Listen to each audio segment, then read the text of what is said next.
Vamos a ver si ya estamos al aire.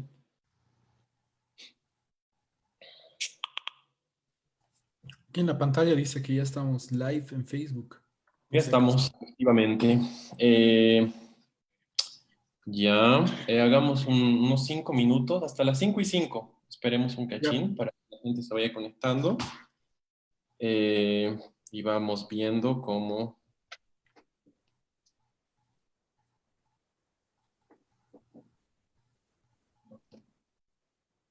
Ya está, ya tenemos ocho participantes. Hola, hola, bienvenidos, bienvenidos a todos, todas.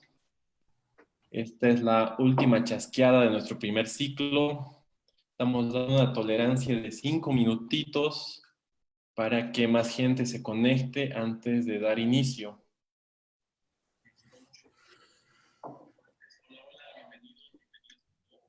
Ya somos 14. Está bien, buen número. Entonces, yo creo que podríamos iniciar ya.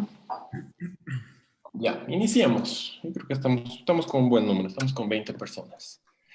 Eh, Buenas tardes a todos, a todas, a todes. Bienvenidos a este espacio de debate, diálogo que hemos decidido denominarlo Chasqueadas Virtuales. Hoy cerramos nuestro primer ciclo, ¿no? Que inició hace más de un mes, Estamos muy, muy felices de la respuesta que tuvimos, de las interacciones generadas, ¿no? Como ustedes bien saben, ¿no? Este espacio procura construir conocimiento crítico y colaborativo. Bueno, el tema que abordaremos hoy, un tema relevante e interesante para comprender el contexto actual, es militarización en Bolivia, ¿no? Para debatir y dialogar sobre este tema, tenemos dos invitados calificados, cuyos conocimientos nos orientarán a una mayor comprensión de la temática. Me gustaría que ellos se presenten, sería genial escucharlos, ¿no? Iniciamos con Verónica. Brevemente, Verónica, cuéntanos un poco de ti, los temas que trabajas. Sí, buenas tardes a toda tu audiencia. Particularmente quiero agradecer la invitación a Milo, a ti Andrés, y la oportunidad de poder compartir reflexiones y no chasqueadas con Win, que entiendo que está en Sucre, sobre un viejo tema, porque no es un tema tan actual como piensa alguna gente, es un viejo tema, lleva décadas, pero el intento de reflexión sobre este tema todavía no tiene la profundidad que se desea. De profesión, por estudios académicos, soy socióloga, activista en la Asamblea de Derechos Humanos desde 1978, casi inmediatamente después de la propia fundación de la Asamblea, consultora, o sea, sin trabajo seguro, ¿no? Pero mis temas básicamente tienen que ver con sindicalismo y temáticas de derechos humanos particularmente, ¿no? Por ejemplo, la elaboración, me demanda mucho tiempo elaboración de informes mensuales, anuales, y bueno, en torno a esto es que gira un poco mi motivación de investigación que realizo, ¿no? Excelente, Verónica, muchas gracias. Ahora bien, cuéntanos un poco de vos, el área de trabajo, investigaciones. ¿Cuál es tu perfil? Bueno, primero buenas tardes. Muchas gracias, Andrés, por la invitación y obviamente al colectivo, ¿no? Que entiendo que es un colectivo con gente que está alrededor del mundo, porque sé que también hay personas que están en México. Eh, bueno, yo soy politólogo, mi nombre es Bim Kamerbeck Romero. Me, no tengo un área en el que me dedique específicamente. Sí me dedico mucho al asesoramiento político. De hecho, he trabajado en el Consejo Municipal de Sucre en los últimos años. Ahora no estoy trabajando en el Consejo Municipal de Sucre, estoy haciendo otra cosa que por temas políticos no voy a decir qué, porque eso me restaría un poco de objetividad. No te preocupes. Eh, bueno, básicamente siempre he estado activo en esto, últimamente activo en esto de la gestión pública, ¿no? Es decir, es otra dinámica, obviamente, se trata mucho analizar leyes y cosas mucho más burocráticas, ¿no? Pero eso no deja de ser interesante. Claro. Bueno, eso es básicamente lo que soy. Perfecto. Muchas gracias. Realizadas las presentaciones correspondientes, daremos inicio al tema que nos ha reunido hoy. No obstante, antes de dar paso al contexto de la temática, me gustaría citar una frase del ministro de Desarrollo Productivo y Economía Plural, Wilfredo Rojo Parada, ¿no? Él decía hace un par de semanas, a propósito de la militarización en Santa Cruz, él decía, estamos en guerra y estamos en guerra con un enemigo invisible. Y como estamos en guerra, no vamos a discutir. Los ciudadanos en tiempo de guerra solo obedecen. Como bien sabemos, el gobierno durante esta crisis sanitaria que está viviendo Bolivia y todo el mundo optó por una serie de decisiones y acciones, ¿no? Comprendidas como regularizaciones institucionalizadas para combatir la propagación del COVID-19. Algunas de estas medidas son radicales, ¿no? En cuanto a que se concibe a los habitantes de Bolivia como sujetos a ser disciplinados, o sea, sujetos que deben acatar la cuarentena o serán castigados. Entonces, particularmente una de estas medidas tiene que ver con el uso de la fuerza militar, ¿no? El gobierno acudió al ejército para hacer efectivo un riguroso cumplimiento de la cuarentena, ¿no? Del monitoreo de esta cuarentena. En líneas generales, las tareas desarrolladas por este ejército serían dos, ¿no? La primera es hacer cumplir horarios y medidas de circulación, vigilar, y la segunda tiene que ver con arrestar, aprender a las personas que no cumplan con dichos horarios y medidas, castigar. Bajo ese contexto, ¿no? Durante estas últimas semanas, ha sido evidente el peso del ejército y también de la policía en la vida política, social y cotidiana de nuestro país, ¿no? No obstante, como nos decía Verónica, esta práctica del Estado, acudir a las fuerzas militares, viene desde antes, pero se nos ha hecho familiar en estos últimos tiempos, ¿no? Recordemos los conflictos del año pasado, noviembre y diciembre, en el cual la militarización fue uno de los recursos empleados por el gobierno actual. También en enero de este año, si no me equivoco, el Chapare fue militarizado ante el supuesto peligro de los movimientos cocaleros en el Día del Estado Plurinacional. Y también, ¿no? Eso es importante, se me estaba yendo, no debemos olvidar que las fuerzas militares tuvieron una participación importante a lo largo del gobierno de Morales, ¿no? Es decir, la relación entre militares y Estado se viene afianzando con más fuerza en las últimas décadas en gobiernos democráticos. En fin, habiendo contextualizado, introducido al tema, es hora de que ustedes hablen. Me gustaría iniciar la charla con la siguiente pregunta. ¿Cómo entender, cómo podríamos comprender la militarización? Figura que no existe en nuestro ordenamiento legal en un contexto democrático. Bim, ¿podrías iniciar, por favor? Sí, bueno, tal como explicabas, de lo que tenemos que extraer de estos últimos días y de quizás los últimos meses, pero también de los últimos años, es que digo esto ya como una hipótesis, ¿no? Es decir, creo que las Fuerzas Armadas están incrementando su fuerza, están incrementando su poder frente al Estado y esto pone en amenaza al Estado de Derecho, ¿no? Y por supuesto, también no lo vamos a negar, eh, esto implica serias cosas, serios problemas para un Estado post pandemia, es decir, cómo salimos de este conflicto. Es decir, tomando en cuenta que los militares van a incrementar su poder. Verónica decía algo que es muy cierto, que en realidad la relación, bueno, perdón, claro, la relación entre militares y política es algo de larga data, ¿no? Es como, eh, bueno, mi mamá lo tuvo con las dictaduras, estoy seguro que Verónica también, pero si tan solo nos concentramos, por ejemplo, en la época democrática en Latinoamérica, nos vamos a encontrar con que, por ejemplo, entre 1995 y 2007 más o menos, hay como 11 casos en los que los militares intervienen luego de un derrocamiento del poder, ¿no? Por ejemplo, me refiero a Bucaram, Mawat y Lucio en Ecuador, que Ecuador es, por ejemplo, uno de los países más conflictivos en cuanto a la relación entre Estado y Fuerzas Armadas. Por ejemplo, bueno, vamos a hablar también de Gonzalo Sánchez de Lozada, de cómo se va, también de Carlos Mesa, ¿por qué no? De Fujimori en Perú, de Zelaya en Honduras, de la Rúa en Argentina, y quizás lo más problemático de todo, digo más problemático porque aquí en este caso es donde más se incrementa el poder y de hecho los militares son más que en el caso boliviano, son ya casi un partido político, es el caso de Hugo Chávez y Nicolás Maduro, ¿no? Es decir, la presencia militar en este país es seria.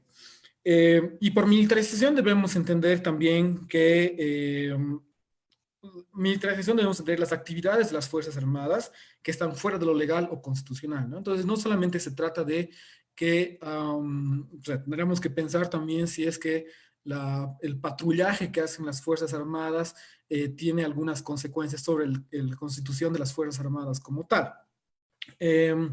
Y por supuesto, los militares, si de acuerdo al artículo 243 de la Constitución, están, digamos, destinados a resguardar el orden público una vez que la policía haya sido rebasada.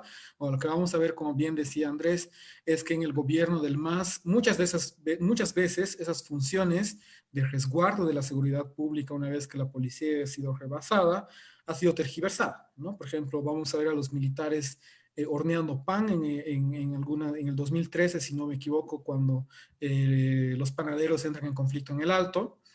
Vamos a ver a los militares también, por ejemplo, entregando los bonos. Esto pasa en el gobierno del movimiento al socialismo, como también está pasando ahora. Los bonos van a ser entregados por militares. Y esto tiene ciertas consecuencias, ¿no? Porque estaría tergiversando no solo las funciones de los militares, pero también la cadena de mando, ¿no? Porque estamos hablando de que se tergiversa completamente la función militar. Pero de lo que yo quiero partir es que, en primer lugar, las Fuerzas Armadas tienen una herencia autoritaria para Bolivia y que de hecho es muy poco pensado y muy poco analizado en la historia, digamos, en la ciencia social boliviana, ¿no? Si uno analiza el Código Penal Militar que está en vigencia entre las Fuerzas Armadas, es un código penal que ha sido, primero, creado por Andrés de Santa Cruz en 1827, en 1846, modificado en 1846, 1904 de nuevo también, y la última modificación tiene que ver con 1976 en el gobierno del general Hugo Banzer Suárez, ¿no? Desde ahí no se ha modificado en lo absoluto. Sí tenemos conocimiento de que en 1992 hay una ley de ordenamiento de las Fuerzas Armadas, como también en 2004 una ley para la aeronáutica civil.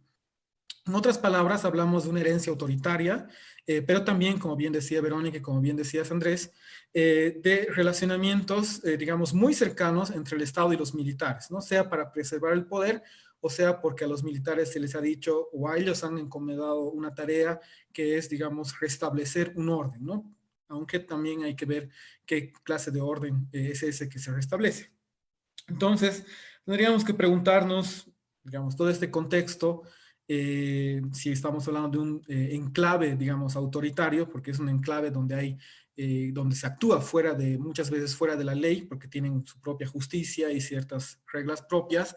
Hay que preguntarnos qué relación guarda entonces este enclave autoritario frente al Estado o frente a la democracia. En primer lugar, vamos a ver que independientemente del gobierno, ya sea que estemos en dictaduras o, por ejemplo, en el siglo XIX y quizás en la primera mitad del siglo XX, hay como una democracia incompleta, ¿no? En el sentido de que los privilegios de los altos mandos militares nunca son tocados, en primer lugar, y que tiene que ver, guarda relación con una institucionalidad débil en Latinoamérica. No importa si hablamos, como te decía, del siglo XIX como del siglo XX, cuando ya, digamos, vuelve la democracia y supuestamente deberíamos tener una democracia, digamos, mucho más institucionalizada, no importa, ¿no?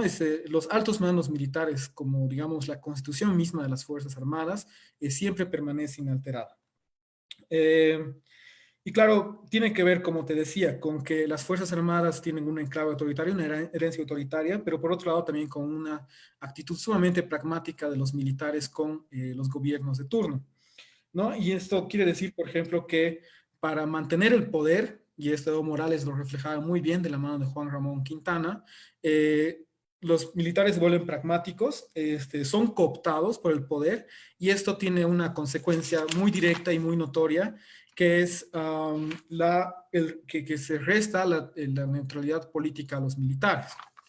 Estoy seguro que Verónica sabe mejor que yo de esto. Hay 3 casos que explican muy bien esto de la cooptación y de que los altos mandos militares no son cooptados o no son tocados en sus privilegios, pero también que la justicia militar, por ejemplo, es anticonstitucional.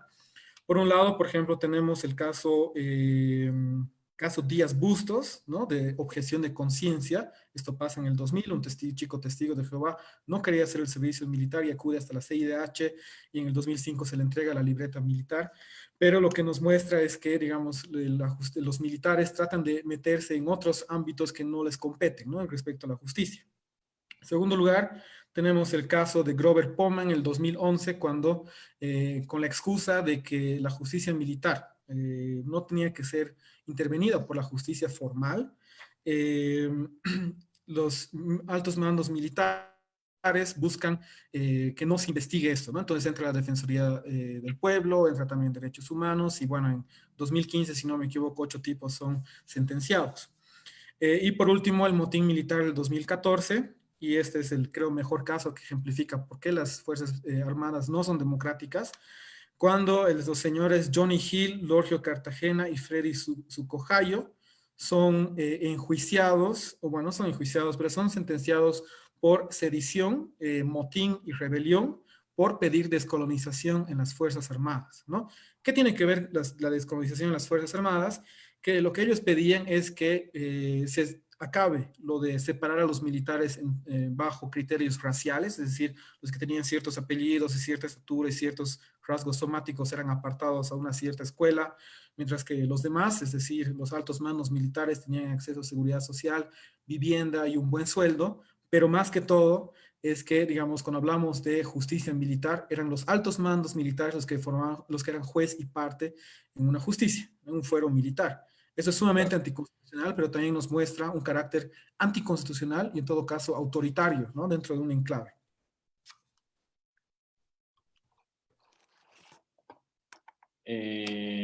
Verónica. Sí. Andresito,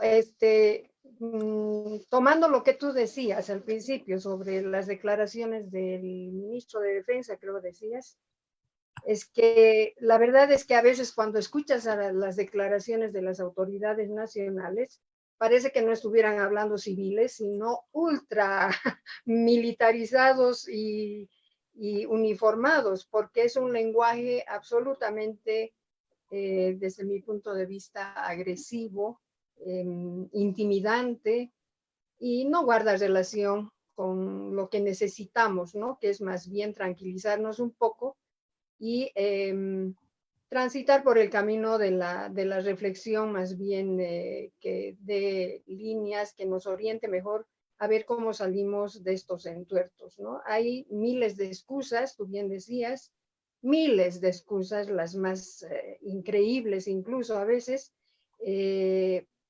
con tal de militarizar, con tal de sacar a la gente, a los militares a la calle. Y bueno, en este intento hay una serie de paradojas que muy bien ha señalado Wim. La naturaleza del ejército no es pues pedir que te quedes en casa, ser intermediarios en el pago de bonos a la población o que vigilen procesos electorales, que hemos visto bastante de esto, ¿no? Pero son tareas que se les están asignando y que no están dentro de sus competencias, ¿no? Sabiendo que las Fuerzas Armadas no es pues una instancia terapéutica, ¿no ve? Dialogal, concertadora, ni mucho menos. Los soldados están entrenados para combatir, para abatir, como dicen ellos, permanentemente a los enemigos, ¿no? Que en el marco de la seguridad nacional, que es lo que en las épocas dictatoriales lo teníamos tan marcado, ¿no? No están para resolver conflictos o investigar delitos. Bien decía esto David Gañe, que es un especialista en ver estos entuertos por donde se mueven los ejércitos sobre todo en América Latina. Es por estas razones, Andrés y Wim, que es bien importante desandar los diferentes sentidos y momentos, ¿no?, en que se está dando la militarización en nuestro país, pero es una realidad que se está repitiendo peligrosamente en toda América Latina, con las miles de excusas diferentes en cada país, ¿no? Yo creo que también, y lo vamos a ir viendo más adelante, hay aspectos que es necesario aclarar, ¿no? Sobre, por ejemplo, aspectos que tienen que ver con el orden público, ¿no? Y cuáles son las atribuciones de lo que entendemos por seguridad nacional, porque yo creo que hay una confusión bien grande de escenarios y tiene que ver con lo que dice Wim sobre la confusión incluso de las funciones, o sea, las funciones policiales son bien específicas y las del ejército también, y además no solo porque lo digamos nosotros desde la civilidad, sino porque está institucionalizada en su propia normativa, ¿no?, de ambas instituciones. Yo creo que tal vez para hacer este intento de desandar estos sentidos, a mí me gusta mucho, no sé, en algún lugar leí una definición muy, muy sencilla de lo que es militarizar, que decía, militarizar es hacer militar algo que no lo es, ¿no? Es decir, es incorporar a los militares en sus prácticas y con sus costumbres, que son beligerantes, ¿no?, en asuntos que no están en sus competencias. Por ejemplo, el resguardo de la seguridad ciudadana, de la seguridad pública. Y partiendo de esto es que me animo a afirmar que asignarle tareas de seguridad interna, de resguardo de la seguridad interna a las Fuerzas Armadas, yo te digo sinceramente, es un retroceso en los avances democráticos, ¿ya? Sobre todo por esto que te menciono, que son las funciones. Claramente, la función de las Fuerzas Armadas, como ellos mismos estipulan, es la defensa de la patria y la seguridad nacional, ¿no? Pero no el control del orden público. Los militares no pueden involucrarse en el control del orden público, porque las experiencias que tenemos de esta, no sé si es inmiscuirse, pero de esta asignación que le hacen a las Fuerzas Armadas, colisiona, casi siempre colisiona con el tema de los derechos humanos, ¿no?, de la vulneración a los derechos humanos. En cambio, la función policial claramente debe garantizar el orden público y la seguridad pública interior. Ahora, ojo, ¿no? Yo creo que sinceramente en el último tiempo, pero bueno, en el caso de Bolivia es un poco dramático el tema porque la institucionalidad policial, digamos, es algo tan débil que casi permanentemente es sobrepasada en sus funciones, digamos, no puede controlar situaciones, por eso se vuelve también en una causal para la militarización. ¿Por qué? Porque la policía no es una policía preparada, hay una desconfianza extraordinaria de la población a esta institución por las múltiples violaciones a los derechos humanos y claro, tiene un papel delicado justamente porque es el que más entra en contacto con la población, con las organizaciones, con las protestas, etcétera, ¿no? Crece la criminalidad, la inseguridad, el narcotráfico y la policía no tiene las herramientas ni la preparación para enfrentar esta situación. Y entonces, porque aquí también hay que señalar claramente que ante esta situación de inseguridad y de aumento de la criminalidad, no voy a comparar con ningún país, porque la verdad es que con lo que tenemos es ya más que dura la situación, pero evidentemente hay momentos, hay coyunturas en las que la propia población, ¿no? Pide, como lo ha hecho en octubre, en noviembre del año pasado, pide mano dura, o sea, ¿y qué es esto? Es militares a las calles, ¿no? Pero ante una situación de extrema vulnerabilidad de la gente, ¿no? Y no es la primera vez. Yo me acuerdo que en algún momento, incluso del gobierno de Evo Morales, la gente salía a la Plaza Murillo a exigirle que ponga mano dura, ¿no? Creo que era cuando estaba muy tremenda la situación de lo que hoy se conoce como el Hotel Las Américas, ¿no? Todo ese problema de la media luna. Ahora, yo lo que quiero, Andresito, es, y perdón porque en algún momento voy a hablar en primera persona, justamente porque he sido parte de las luchas de resistencia contra las dictaduras militares y puedo ver a la distancia algunas diferencias sustanciales en el rol de esta militarización, ¿no?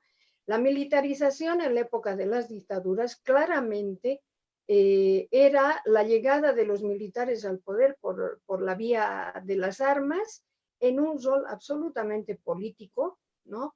Y de dominación del pueblo al que combatían, pero no solo eso, sino a todo lo que fuera amenaza a sus intereses, ¿no? Y el pueblo era, nos decían comunistas, rojos, etcétera, etcétera. Siempre en la lógica de la seguridad nacional. Consideraban al pueblo una pléyade de comunistas, de rojos, etcétera. Bueno, la militarización hoy, y claro, entonces, pero incluso en las dictaduras, esta presencia era pues absolutamente invasiva a la seguridad personal, ¿no es cierto? Ahora, la militarización en democracia, que sí que ha habido varios momentos, ¿no? Bien lo decía Wim, su presencia en las calles no tiene que ver con la toma del poder, eso es por lo menos lo que yo veo claramente, ¿no? Es decir, con una estrategia política que vaya en esa dirección.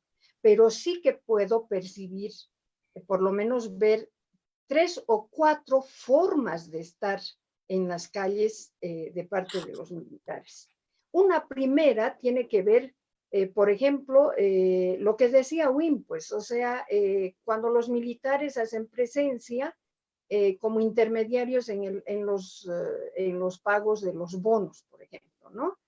Los militares resguardando los procesos eleccionales que han habido en el país para elegir a las autoridades nacionales. Tú llegabas a los recintos de elección, que la elección es el acto más democrático, más festivo que la gente por lo menos vive ese día, pero te encontrabas con los recintos electorales militarizados, porque estaban allí los militares cuidando, ¿qué? No entiendo. Y hay una escena, no sé si ustedes se acuerdan, pero hay una escena que a mí se me quedó, me impactó en su momento, pero no sé por qué a raíz de este tema lo recordé plenamente, cuando en un acto de soberanía en el gobierno de Evo Morales, el presidente de ese momento se hace presente en los lugares, en los pozos de yacimientos petrolíferos. Y allí, ¿qué es lo primero que vimos? Aquella bandera y los militares resguardando el lugar. Es lo que se llama el resguardo de infraestructura crítica, que le llaman, ¿no? O sea, resguardar estos lugares, pero no entiendo contra qué amenazas, ¿no? En ese momento. La segunda forma que veo de estar de los militares es ante el desborde de la violencia y la inseguridad, ¿no? Y la indefensión de la población. O sea, en noviembre, el 14 de noviembre del año pasado, se acordarán ustedes, la presidenta interina promulga el decreto supremo 4078, donde le da atribuciones para el resguardo de la seguridad interna al ejército. Pero lo grave de este decreto es que además los exime de responsabilidades, ¿no? O sea, peligrosamente bordeando la impunidad, digamos, de las acciones del ejército. Una tercera forma de estar es esta, la que estamos viviendo, ¿no? Yo creo que ante esta pandemia mundial, el ejército es convocado, en este caso, a resguardar un tema de salud pública, o sea, yo misma he tenido experiencias de haberme topado con la fuerza del ejército, pidiéndome que, bueno, antes nos metían bala, pero hoy día me piden meterme a mi casa, ¿no? Hay esa tercera forma. Pero una cuarta forma que no quiero dejar pasar, porque, y lo mencionó Wim, me alegra mucho, porque tiene que ver con una vieja reivindicación de la propia Asamblea de Derechos Humanos, tiene que ver con la cuarta forma de cómo está presente la militarización en nuestro país y que ya ni siquiera la tomamos en cuenta porque ya se ha hecho casi natural, es el servicio militar obligatorio. El que quiera ser militar, que vaya y que estudie, ¿no? Pero que no te obliguen a hacer el servicio militar.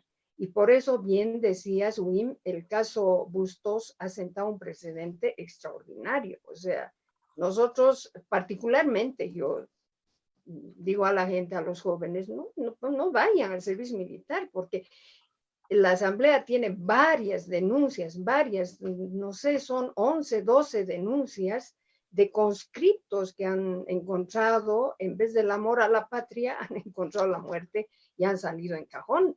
O sea, es digamos, una cuarta forma que yo veo. Y los riesgos son los riesgos que ha mencionado Wim, o sea, son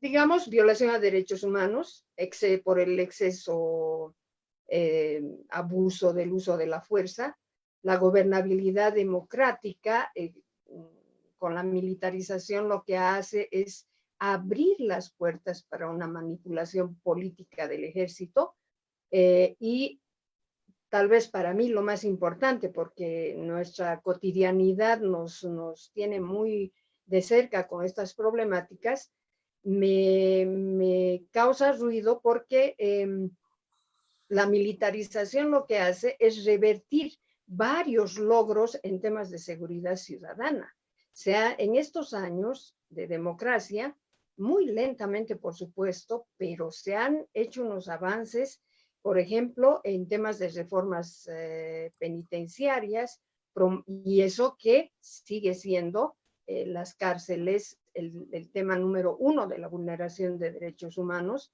la promoción de programas de prevención para jóvenes en situación de riesgo, programas de rehabilitación, de reinserción, etcétera. El avance es muy lento, pero se han hecho avances. Hay países, ¿no?, como México, Guatemala y El Salvador, donde la militarización lo que ha hecho es agarrar y cooptar todos estos escenarios, ¿no? Y yo diría apropiarse de estos escenarios que tienen que estar en manos civiles, como el caso nuestro del carnet de identidad, ¿no ve? Hemos peleado porque salga de la tuición de la policía y pueda entrar al manejo de la civilidad. Ahora, creo que estos son algunos de los temas y por supuesto que los resultados de la militarización, Andrés, y esto hay que decirlo, no ha mostrado como evidencia que hubieran mejorado la situación de la seguridad interna, por ejemplo, en países como Guatemala, México, etcétera, ¿no? Y la violación de derechos humanos está en aumento. Esa relación militarización derechos humanos no avanzan paralelamente, ¿no? Genial, Verónica. Muchas gracias por tu participación. Bim, también los comentarios, conceptos que han vertido han sido fabulosos. Hablamos de cuerpos no entrenados, militares con una falencia en cuanto a competencias para manejar este tipo de asuntos. La crisis del coronavirus se marca en un contexto mostrando la dificultad también de incorporar cuerpos entrenados, ¿no?, en estos campos de acción, de batalla, que tienen que ver con una realidad distinta a la realidad bélica, ¿no? Podríamos hablar de muchos temas que ustedes han señalado, pero lamentablemente no tenemos mucho tiempo, así que quisiera hacerles otra pregunta. A ver, lo que nos queda claro en este contexto es que el gobierno busca acoplar la conducta de los individuos y grupos a un nuevo orden social, administrando y actuando sobre sus posibilidades de acción a partir de discursos en los que se identifican individuos sediciosos, radicales, peligrosos o indisciplinados, ¿no? Que podrían poner en riesgo la salud de todos los bolivianos y bolivianas. En ese contexto son dos mis cuestiones. La primera, recurrir a la militarización podría traducirse como la falta de capacidad de nuestras instituciones y actores políticos para enfrentar la crisis sanitaria y sus consecuencias sociales políticas, algunas de ellas ya heredadas del año pasado, o, ¿no? Y ahí viene mi segunda pregunta, podríamos considerar que en realidad existe una relación estrecha entre una ética política actual, ¿no? Focalizando nuestra atención en el gobierno actual, en la ética política del gobierno actual y las Fuerzas Armadas, hecho que facilita el uso de la fuerza, ¿no? Bim, podrías tú empezar. Bueno, sí, o sea, lo que yo estoy tratando de decir aquí es que los militares han incrementado su fuerza, su poder, frente a un Estado de Derecho que caracteriza por ser demasiado débil institucionalmente hablando. ¿Y por qué lo caracterizo como débil o por qué caracterizo, o sea, el hecho que están los militares, que los militares tengan tanta relevancia en la política boliviana nos dice que son actores políticos, ¿no? Por un lado, porque digamos, cuando hablamos de democracia, que es algo por lo que supongo muchos han luchado en octubre y noviembre, la democracia es, digamos, una definición muy básica, es gobernar mediante consensos, por un lado, ¿no? Pero también, digamos, lo que garantiza la democracia es la gobernabilidad. Entonces, la gobernabilidad vendría a ser, digamos, la capacidad de tomar decisiones sin violentar un marco de derecho, ¿no? O en todo caso, digamos, el Estado de Derecho. Entonces, lo que estamos viendo aquí es que es un gobierno que, en primer lugar, no tiene la legitimidad porque, digamos, que tiene apenas 4% de votos en octubre del 2019, por un lado. Por otro lado, que se enfrenta a una, digamos, casi maquinaria, ¿no? Que ha armado el MAS, cooptando por todo lado, digamos, muchos sectores.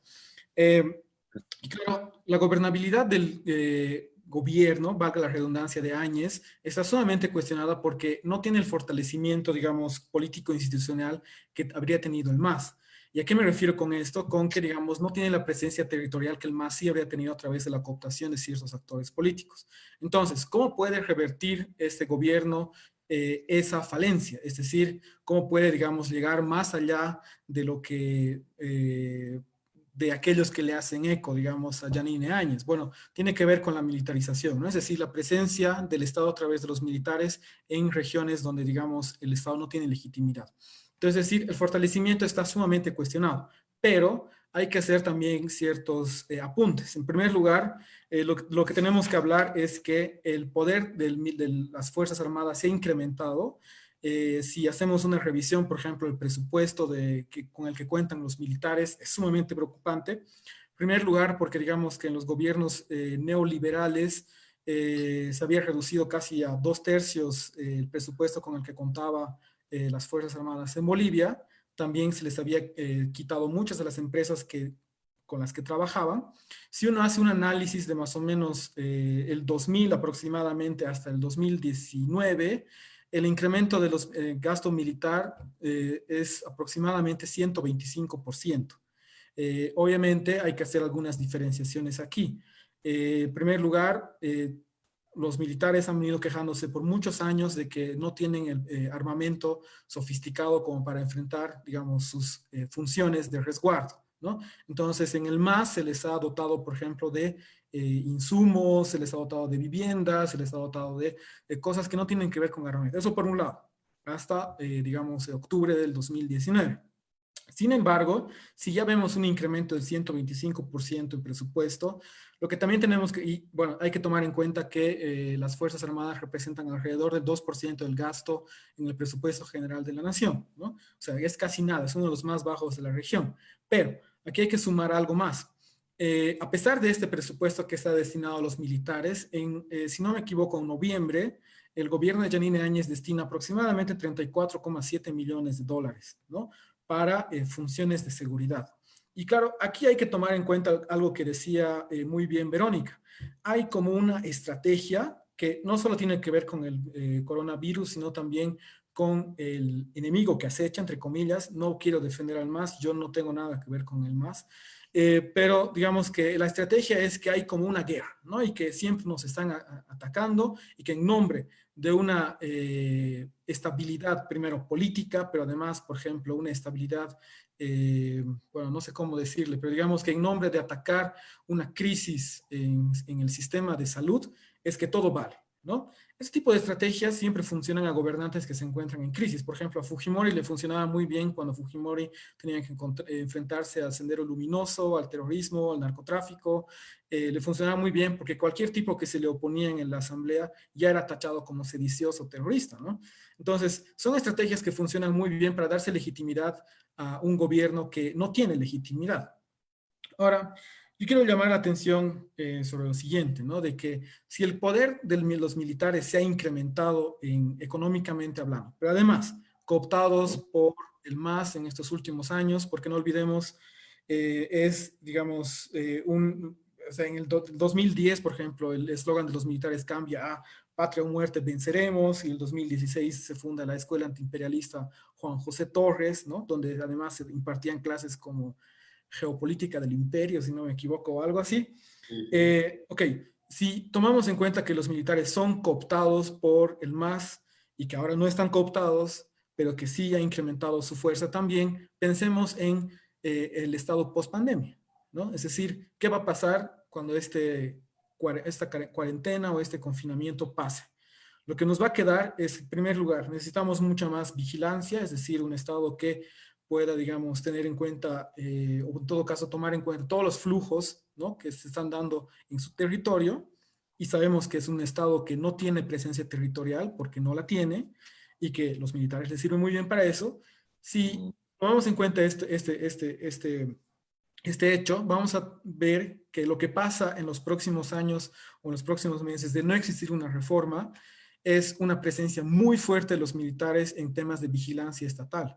Es decir, y claro, y aquí quiero llamar la atención también sobre dos puntos. Cuando hablamos de militares y cuando hablamos de las Fuerzas Armadas o fuerzas represivas, tenemos que preguntarnos también cómo se controlan a los militares, es decir, quién controla a los militares. Nos vamos a encontrar en primer lugar que durante el gobierno del MAS sí teníamos a un civil que era ministro de Defensa, o varios civiles también, porque han sido varios ministros, mientras que ahora tenemos a un militar que está de ministro de Defensa. Ese ya no es un control civil a los custodios, como así dice por ahí alguna autora argentina. Por otro lado, hay que tomar en cuenta que cualquier ministro que tome el Ministerio de Defensa lo hace desde su condición de civil. Es decir, los gobiernos rotan, los ministros también, pero no hay una profesionalización de la gestión pública dentro de lo militar. Entonces, los que manejan la cosa pública dentro de lo militar siguen siendo los militares. Entonces, no estamos viendo cosas que hayan cambiado en los últimos años. Sí hay una relación muy compleja entre Evo Morales y los militares. Primero lo tachan de traidor, luego les mete la escuela antiimperialista y el Che Guevara también. Y después vemos que ahora los militares están, digamos, sumiendo a tareas de patrullaje, pero sin, digamos, controles ni consensos más arriba, ¿no? Es decir, digamos, es decir, no hay una profesionalización de los militares, se rompe la cadena de mando cuando, por ejemplo, salen a patrullar en el Chapare o en el Alto o en Sencato, donde sea, y por otro lado eso pone pues en riesgo una, digamos, institucionalidad de los militares, pero también un Estado de Derecho que debería respetar la institucionalidad. Excelente, Bim. Vero, ¿tienes alguna opinión? Sí, sabes, me perdí en relación a la pregunta, pero yo quisiera decir que como sociedades, como instituciones y como personas, Andrés, de oficio, casi nunca rendimos cuentas de nuestros actos, ¿no?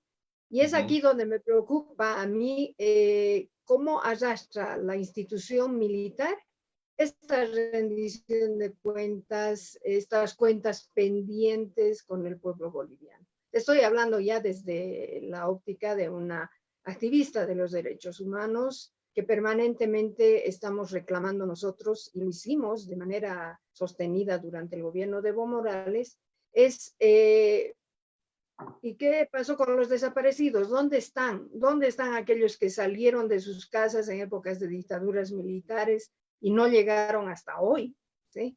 Esa es una cuenta pendiente, porque tú sabes que la desaparición es una de las torturas más crueles que una persona puede propinar contra alguien que piensa diferente.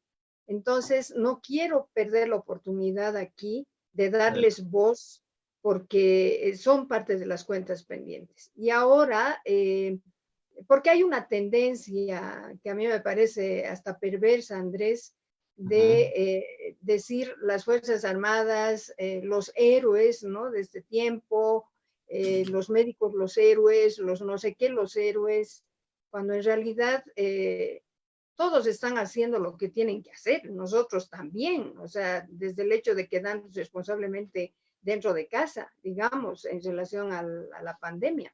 Pero yo creo que este tipo de discursos que he escuchado mucho, incluso en generaciones bastante jóvenes, que están muy contentos de que hayan salido los militares, hay gente contentísima, te diré, pero ojo, o sea, hay cosas que hay que decirlas. Yo varias veces me he hecho decir barbaridades, como por ejemplo estas viejas chochas siguen hablando de lo mismo. No estamos en un afán de venganza, estamos en un afán de justicia, y hay que decirlo, porque cada vez, en cada coyuntura, como bien describe Wim, las Fuerzas Armadas se nos presentan con unos papeles bastante de Madre Teresa, digamos, ¿no? Pagando los bonos a los niños, las fotos con los niños, ¿no? Cuidando las elecciones, cuando la función del ejército y la formación que tienen es absolutamente colisionada con esta forma externa que nos están mostrando.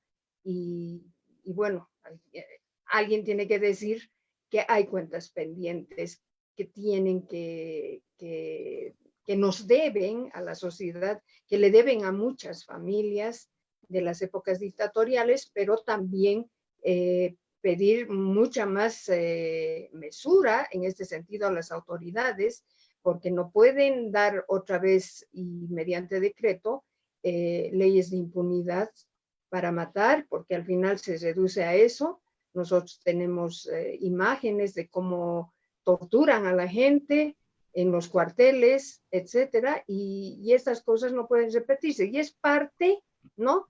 Y es parte de esa debilidad institucional de que otras instancias que tienen que resguardar la seguridad interna tampoco lo están haciendo. Y de la policía, sí, muy, muy lindo todo. Hay gente que los considera héroes ahora, pero por favor, hay una serie de cosas de vulneración de derechos humanos que está cometiendo, que ha cometido la policía en el pasado igual, y que no estamos diciendo mucho al respecto. Y los organismos internacionales de derechos humanos también se están aplazando porque no están tomando los recaudos para tener una información sobre la cual basar sus criterios, ¿no? Y entonces pareciera que estamos en medio de una guerra de posiciones, ¿no?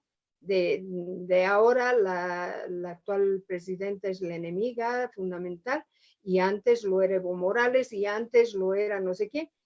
Yo creo que estas cosas no ayudan a esclarecer, y yo creo sinceramente que las sociedades tenemos que aprender a esclarecer, ¿no? Estas cuentas pendientes, como la rendición de cuentas que hacen las instituciones cada fin de año, ¿no? Hasta ahora seguimos esperando aquella relacionada a los derechos humanos, Andrés.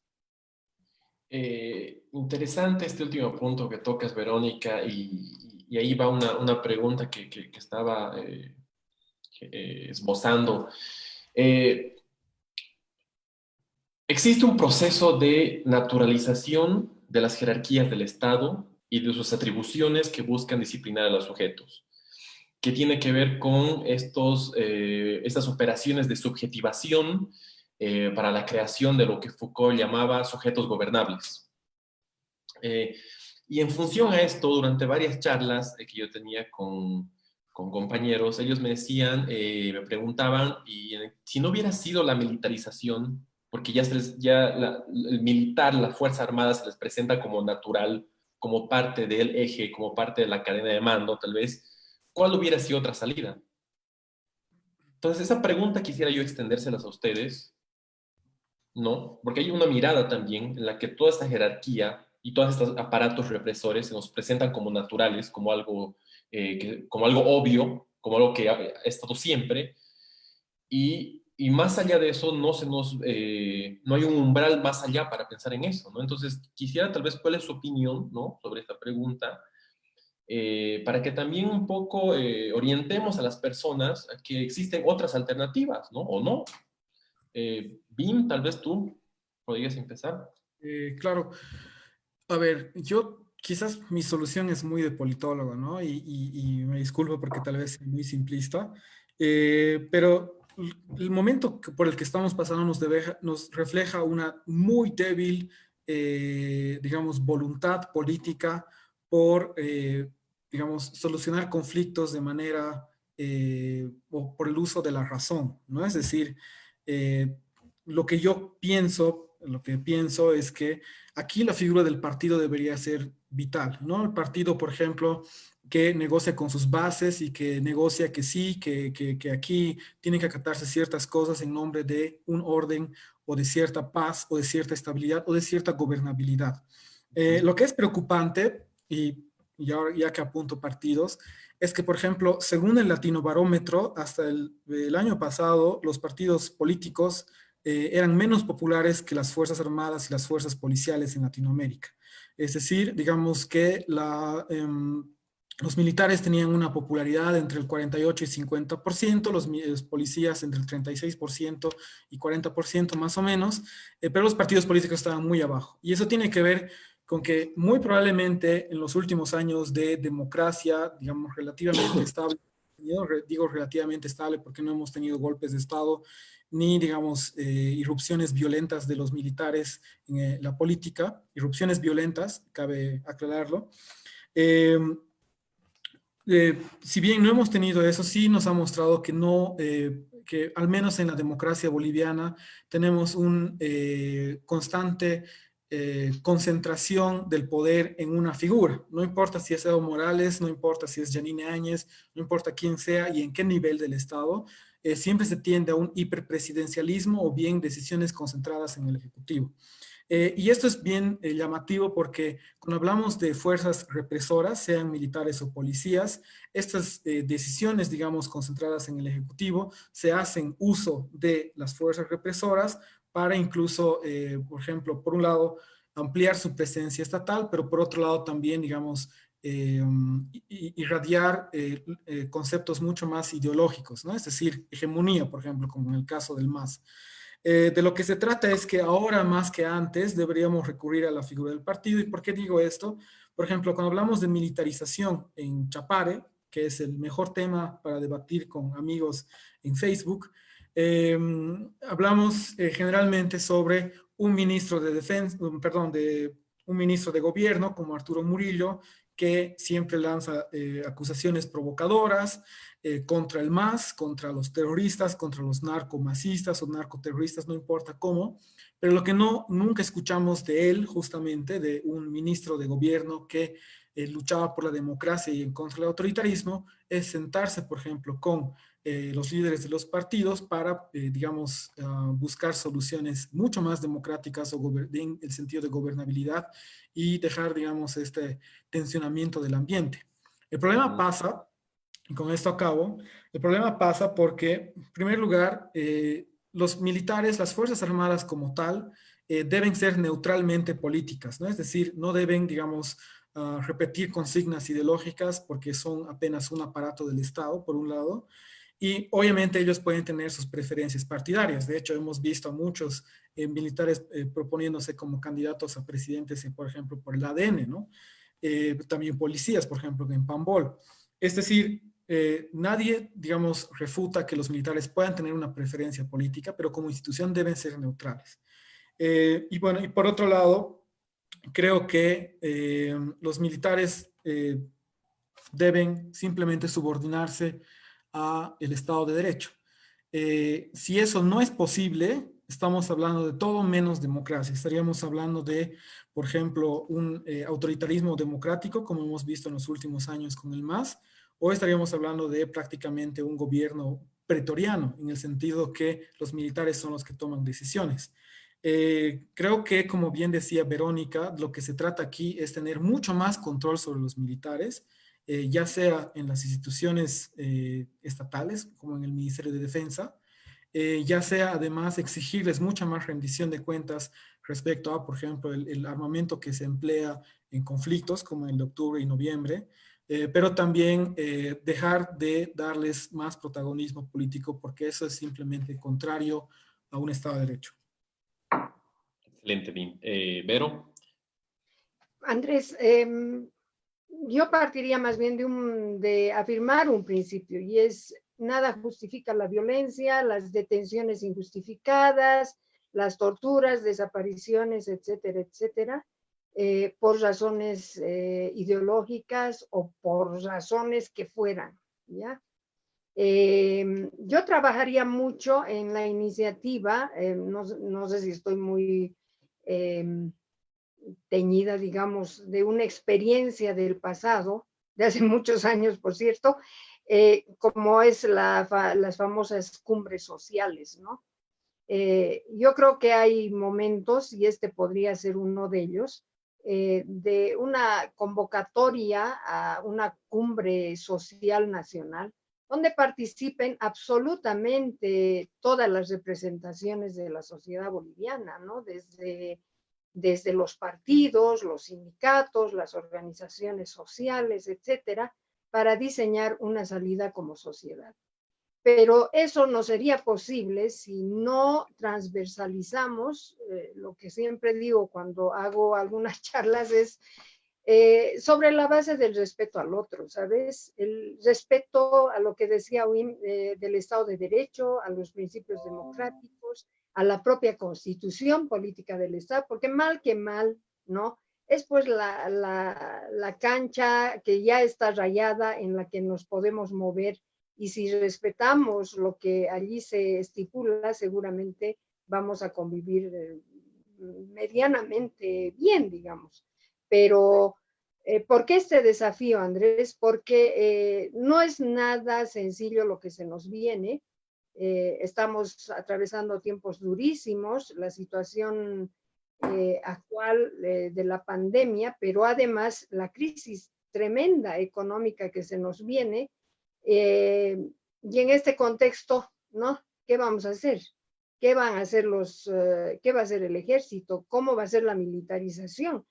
Se va a quedar a combatir a los sectores que demanden mejores condiciones de vida, a quienes exijan trabajos permanentes.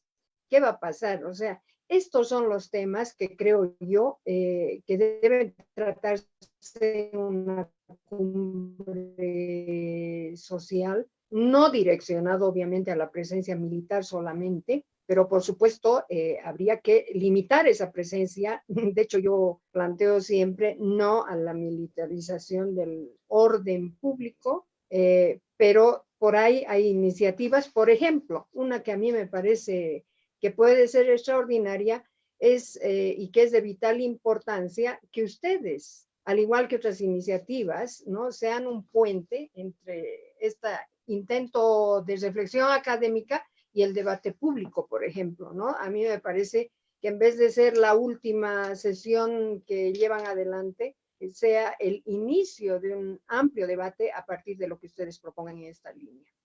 Sí, sí, la idea es esa, ¿no? Que este espacio sea generador de discusión, de reflexión y de, quién sabe, políticas públicas a futuro y todo esto.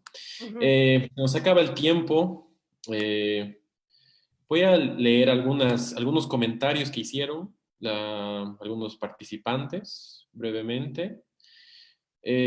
José Ros Izquierdo comenta, la escuela antiimperialista del MAS fue un intento por profesionalizar, pero el mismo título de la academia provocó anticuerpos, bien aprovechados por este gobierno. ¿Alguien quiere comentar sobre esta? Sí, el señor tiene razón, pero lo que yo busco decir, o sea, no hay nada de malo en que los militares se profesionalicen. Esa no es la crítica. La crítica va en que, por ejemplo, cuando nos encontramos al Ministerio de Defensa, que es, digamos, el poder de los militares en el Estado, nos encontramos a los mismos militares manejando sus campos, ¿no? Es decir, son ellos mismos los que toman decisiones por ellos mismos. Ese no es un control efectivo del poder civil sobre el poder militar. Entonces, lo que yo sugería más bien era que con profesionalización, lo que yo sugería era que encontremos más vías para que civiles puedan especializarse en el área de gestión pública militar. Esa es una forma de contrapeso a las decisiones de los militares, pero también una forma de vigilar decisiones que pueden ser tomadas por ellos. Ok, perfecto. José Rosa Izquierdo igual comenta, el silencio impuesto es lo más terrible, dice él, pero el silencio también de la Asamblea Permanente de Derechos Humanos. No sé si quieres opinar algo, Vero. Sí, bueno, gracias. Es parte de las acusaciones que históricamente le hacen a la Asamblea, cuando hacemos algo o cuando dejamos de hacer algo también, ¿no? Aquí el tema es, no nos abastecemos para atender todo, pero sí que deberíamos estar unidos en la demanda de derecho a la libre expresión, el respeto al derecho a la vida, derecho a las organizaciones, no a las detenciones arbitrarias, no a la criminalización de la protesta, etcétera, etcétera, que están en juego en esta coyuntura, han estado en juego en la anterior coyuntura política y bueno, parece que es una tarea que no podemos dejar de vigilar, por lo menos para más o menos darle una respuesta mediana a estos temas. Perfecto, tenemos otra pregunta. Acá dice, Graciela pregunta, ¿qué opinan de la propuesta del MAS de proyecto de ley antisanciones a los infractores de la cuarentena? Es decir, ¿es posible en este contexto de tensión política y económica una cuarentena sugerida para dejar de utilizar el aparato represor del Estado? ¿Bien? Ya, muy complicada la pregunta. A ver, lo que yo sugiero más bien es que delimitemos claramente las funciones de cada función, de cada institución, no represora, pero en todo caso vigilante. Es bien llamativo que, por ejemplo, en gobiernos autónomos municipales no se esté haciendo tanto uso de sus propias policías, las guardias municipales, ¿no? Por otro lado, estamos viendo también que en todo esto se usa a militares y policías indiscriminadamente y que esto debería cambiar, en el sentido de que los llamados a guardar el orden público son los policías, pero al mismo tiempo los policías no tienen todos los beneficios que sí tienen los militares. Ahora, pensar en una cuarentena sin la fuerza represora, yo honestamente he pensado mucho al respecto, pero no tengo la respuesta. ¿Por qué? No tiene que ver con que, es que hay gente desobediente que sale a las calles y que infecta a todo el mundo. No tiene nada que ver con eso. Más bien soy consciente de que sí hay gente que tiene que trabajar día a día y que no puede costearse una cuarentena ni siquiera de una semana o ni siquiera de un día. Entonces, aquí hay que pensar efectivamente en, ¿sigue siendo necesaria la acción militar o represora para un tema de salud pública? Ese es un problema que creo que están llevando también los demás países en la región. El tema pasa porque yo no creo que los militares sepan algo de salud pública y no creo que su presencia en las calles sea necesaria. Pero al otro lado también pienso también como que qué gobierno es el que tenemos si no es un gobierno legítimo. Entonces, es todo un entuerto en el que realmente no sabemos qué hacer, ¿no? De verdad, yo no tengo la respuesta. Sí pienso que estamos en medio de una crisis, por un lado, política, en el sentido que es un gobierno casi ilegítimo, en el sentido de impopular. Por otro lado, estamos frente a unas Fuerzas Armadas que incrementan el poder y que sus privilegios o los privilegios dentro de su enclave no han sido tocados. Y por último, vamos a entrar en una crisis económica en la que muy probablemente en combinación con las otras dos crisis, el poder de los militares crezca todavía más.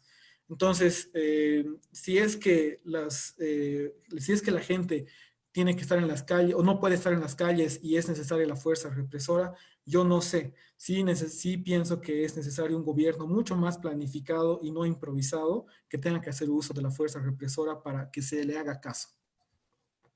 Vero, ¿tú tienes algo que opinar con esta consulta? No, está súper lo que acaba de mencionar, Win. Ya, dos preguntas acá. Hace Eduardo Canaza. ¿Qué creen que hubiera pasado si las Fuerzas Armadas no intervenían en los conflictos de octubre y noviembre del 2019 y en la coyuntura actual? Es decir, ¿cómo sería Bolivia sin Fuerzas Armadas? Bim, vamos contigo. A ver, es un gran debate lo que ha pasado en octubre y noviembre, si es que es efectivamente un golpe o si es un fraude. En realidad creo que hay que quedarnos con las dos lecturas, ¿no? Es decir, es un proceso sumamente irregular en el que el Ejecutivo interviene constantemente, y digo desde el 2015, constantemente en otros órganos, pero por otro lado vemos también una curiosa intervención en prensa del general de las Fuerzas Armadas que sugiere a Evo Morales renunciar. Es muy curioso, es muy debatible qué es lo que hace el general Calimán cuando sugiere a Evo Morales renunciar, porque no sabemos bien si lo hace por un interés, digamos, partidario propio, como un buen amigo le dice, mira hermano, sal de aquí porque si no vas a morir, o si lo hace en nombre de una institución, porque no sabemos bien cuál es, y ese es un problema también en Bolivia, no sabemos exactamente cuál es la recepción de la cooptación del MAS en las Fuerzas Armadas. No tenemos el conocimiento exacto. Lo que sí podemos decir, si es que el general Calimán ha optado por pronunciarse, es que eso vulnera la neutralidad política de las Fuerzas Armadas. ¿Por qué? Porque estaría, digamos, o sea, estaría haciendo un pronunciamiento político, algo que no le corresponde a las Fuerzas Armadas. Eso no quiere decir que las Fuerzas Armadas estén propiciando un golpe, para nada, ni que son cómplices de Yanine Áñez, tampoco. Quiere decir básicamente que las Fuerzas Armadas no tienen que hacer un pronunciamiento político. Ahora, yo no estoy diciendo que no deben existir Fuerzas Armadas en Bolivia, pero sí estoy diciendo, y sí me ratifico en esto, que probablemente las Fuerzas Armadas en Bolivia sean un gasto para el Estado, por un lado, porque significan, por ejemplo, gastos en vivienda, significan gastos en seguridad social, significan también innovación y modernización, porque los fusiles con los que trabajan los militares datan del año 79, ¿no? Herencia de la dictadura, si es que vamos a pensar que los militares son necesarios. Pero por otro lado, lo que sí pienso es que hay que reformular la función de las Fuerzas Armadas en Bolivia. Tal vez las Fuerzas Armadas como un órgano represor no están, o sea, perdón, tal vez las Fuerzas Armadas como un órgano o como un cuerpo que hace vigilancia al lado de los policías y que además, por ejemplo, entrega bonos, es una completa tergiversación a sus funciones, eso sí, pero hay que empezar a repensar la función de las Fuerzas Armadas en Bolivia, ¿no? Es decir, se están tergiversando, incrementan su poder, como digo de nuevo, y no me imagino obviamente un Bolivia sin Fuerzas Armadas, aunque hay que decirlo también, me parecen absolutamente innecesarias porque sabemos que no podrían hacer frente a una amenaza externa, por ejemplo. Bima, yo tengo una consulta más para ti, interesante. ¿Y se podría pensar en una estructura, o sea, lo ideal es una estructura burocrática de la cual también dependen las Fuerzas Armadas, con un etos burocrático racional impersonal en términos weberianos, ¿no?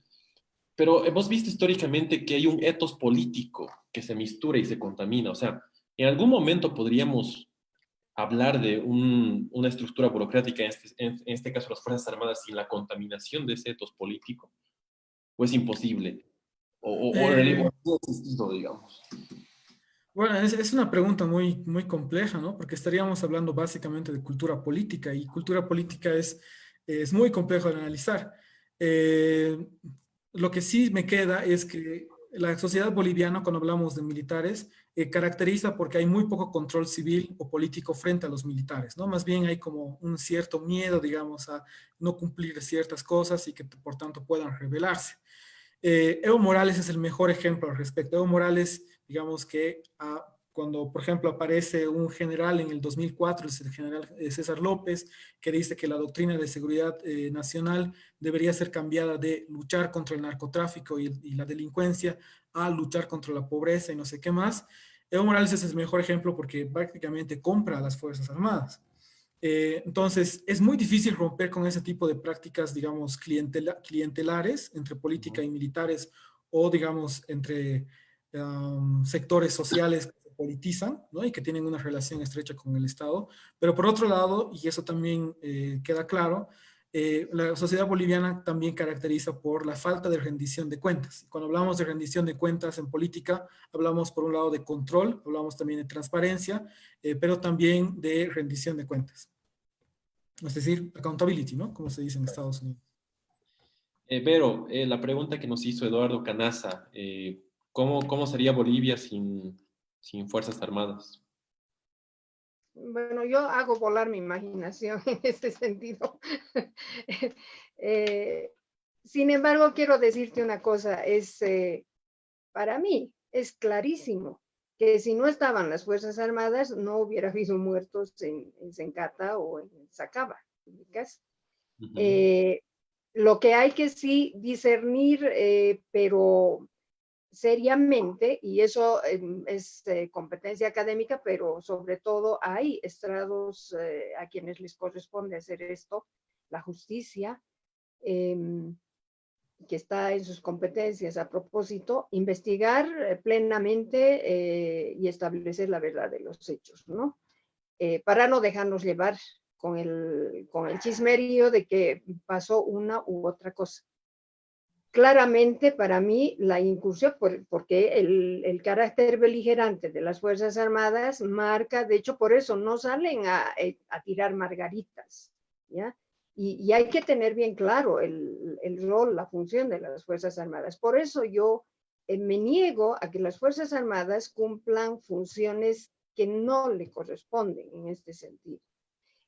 Pero también, por si acaso, hay que hablar del cerco que han sufrido los que venían de Potosí, se acuerdan, en medio del conflicto, incluidas violaciones a estudiantes, ¿no?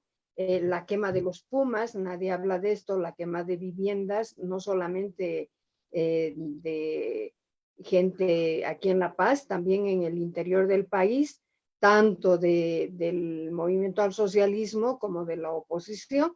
Entonces, yo creo que todavía estamos respirando por la herida y esto no nos va a permitir en lo inmediato tener claridad sobre los acontecimientos que es necesario esclarecerlos. Pero no nos corresponde a nosotros seguramente esta tarea, pero sí que las Fuerzas Armadas salen a matar, o sea, sabes, yo vengo de una experiencia de la participación de las Fuerzas Armadas en la sociedad que es, yo no he conocido otras Fuerzas Armadas, ¿no? Yo vengo desde muy niña que viví la masacre de San Juan y todas las masacres que han habido, ¿ya?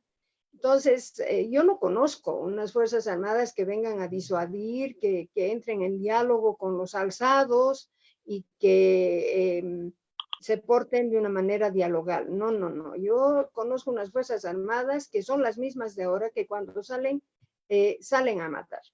Pero que se les atraviese en este caso particular, como hemos visto a lo largo de esta hora, gobiernos que les dan atribuciones que, bueno, les cambian un poco la imagen, pero eso no quita que en sustancia sean otra cosa, ¿no? Y yo creo que por eso este tipo de debates son tan importantes, Andrés, para esclarecer y para definir y para establecer dónde tienen que estar las Fuerzas Armadas. Porque, discúlpame, yo he trabajado, por decirte, varios años en el Altiplano Sur con productores de quinoa, ¿ya? Y la verdad, ahí encontraba yo recintos militares de frontera donde iban los castigados. O sea, hay una mentalidad también en el ejército que es bastante perversa a mi juicio, no sé si habrá cambiado porque es de esto hace mucho tiempo, pero iban los castigados, los indisciplinados, los que habían cometido faltas, eran mandados a cuidar las fronteras. Si este es el criterio de resguardo de la seguridad nacional, hay una mentalidad que tenemos que cambiar y seguramente las Fuerzas Armadas en este sentido tienen incluso que hacer un esfuerzo mayor, ¿no? Para esclarecer su propio rol, si no quieren ser manipulados, como en muchos momentos, creo yo, incluso la Asamblea ha sido varias veces mencionada por el expresidente Evo Morales, porque claro, o sea, si tú vas a formar unos militares que a plan de fuerza y no sé qué, llamaban a la asamblea para decir que había, que estaban siendo torturados. Bueno, no necesitas tú sacar medalleros o buenos militares a base de prácticas de tortura. Entonces, yo creo que ahí hay que repensar, pero no solo nosotros, también ellos, ¿no? O sea, y hay que diseñar mejor qué funciones.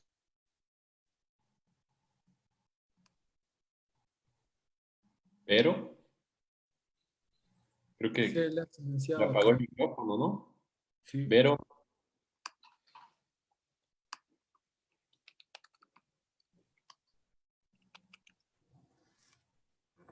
creo que no se dio cuenta. Sí, qué pena. Acá justo estaba inspirada. A ver, voy a intentar hablarle por WhatsApp. Ahí está, ahí está. Vero, ¿nos escuchas? Hola, sí. Se te cortó el micrófono. ¿Puedes repetir la última parte?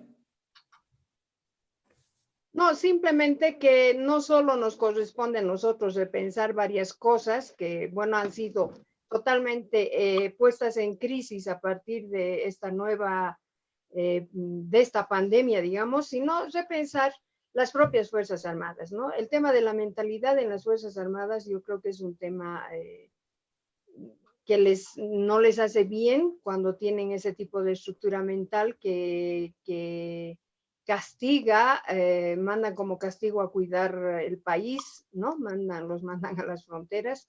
Eso no creo que condiga con el papel serio que deben tener, pero tampoco se los debe usar como se los está usando, porque el riesgo a la vulneración de derechos, el riesgo de muerte es muy alto. Exactamente, Verónica. Yo creo que también hay que cuestionar estos procesos de naturalización del uso de las Fuerzas Armadas en la ciudadanía. Cierro con esta pregunta. Dice, mi conexión está un poco inestable. ¿Me escuchan bien? Sí. Sí, sí, sí.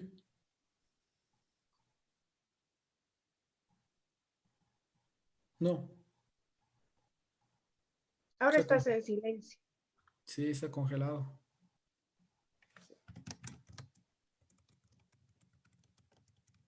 Son las Fuerzas Armadas actuando. Sí, creo que sí.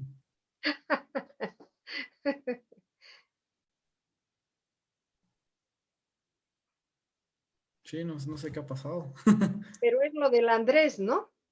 Sí, es el Andrés, se le ha congelado su... Ahí está entrando de nuevo. Ahí Hola, está. hola. Ahora sí. Ahora sí. Ahora volví. Ya estoy en vivo. Sí, sí, Sí. sí. Me-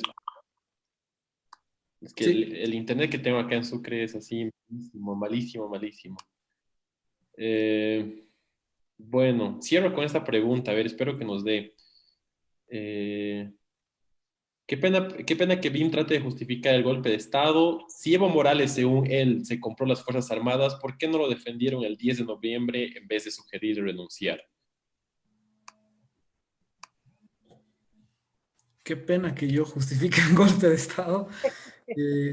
No, yo no justifico, yo no tomo decisión ni partido por ninguna de las opciones. Lo que yo estoy diciendo es que se da digamos, la transición de manos se da en un contexto sumamente irregular. Eso en primer lugar. En segundo lugar, si es que los militares no defienden a Evo Morales una vez que se va, bueno, tiene que ver básicamente con que ellos mantienen una relación pragmática con el Estado, es decir, ¿qué es lo que ellos negocian como actores con el Estado? Bueno, lo que ellos negocian es justamente lo que he estado describiendo en esta última hora, que tiene que ver con los privilegios con los que ellos cuentan, es decir, las diferencias, por un lado, salariales, por otro lado, digamos que las presupuestarias también, es decir, frente a los policías hay una diferencia enorme. No nos olvidemos que justamente en los conflictos entre octubre y noviembre son los policías los que acuden constantemente a Carlos Romero para pedirle que se les mejoren las condiciones de vida, de trabajo, cosa que no pasa y terminan amotinándose y, digamos, favoreciendo a todo lo que ya conocemos.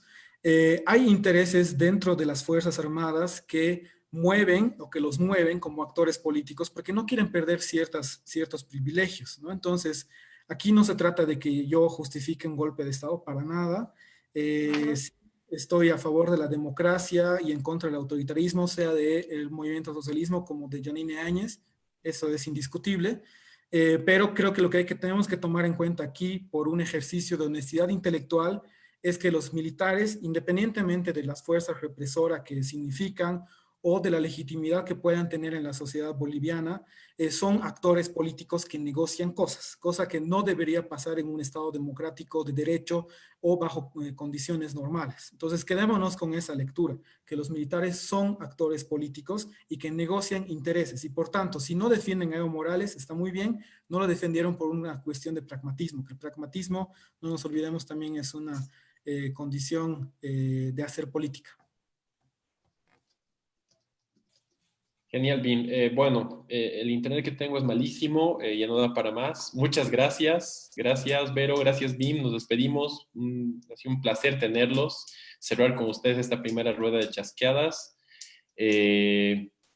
Esta charla va a generar otras discusiones, así que bueno, gracias nuevamente. Nos estamos viendo la siguiente. Un abrazo a todos.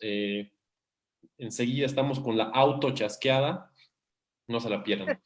Suerte. Chao, chao. Gracias, Vero. Gracias, Bim. Gracias, Andrés. Chao, chao. Chao, Verónica. Gracias. Un abrazo, un Andrés. abrazo. Gracias, gracias por todo.